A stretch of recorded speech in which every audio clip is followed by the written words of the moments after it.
भर जाए तो राजा जी काल्हे ले ली हो तुम जी। आज भर जाए तो राजा जी काल्हे ले ली हो तुम जी। तो हंसी हल दर्द नहीं घटता बथता बथता बथता कमरिया राजा बथता बथता बथता बथता कमरिया राजा बथता।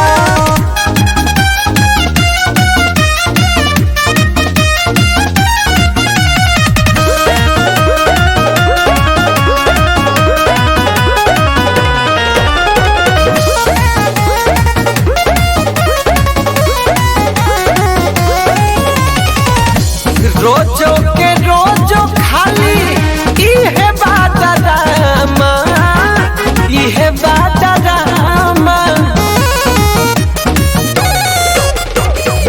धर जनी को रवाना तो देख ली है आमा देख ली है आमा। काहे बतिया नहीं ई हो धसता बथता हर बथता अरे बथता बथता बथता बथता कमरिया राजा बथता बथता बथता बथता कमरिया राजा बथता।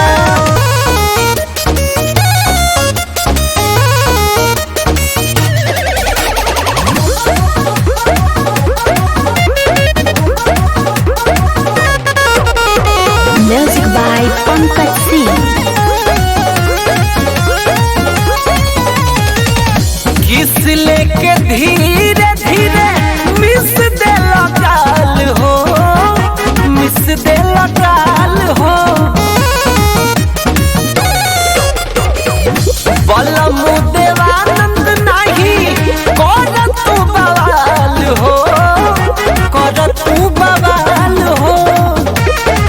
कल्टर चोली के सियन चासता बथता बथता अरे बथता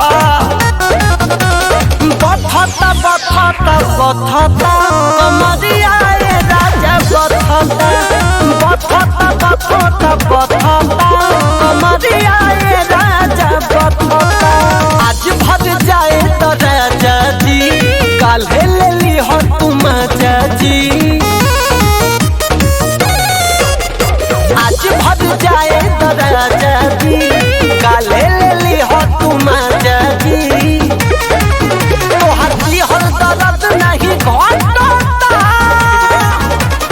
बथता बथता बथता कमरिया राजा बथता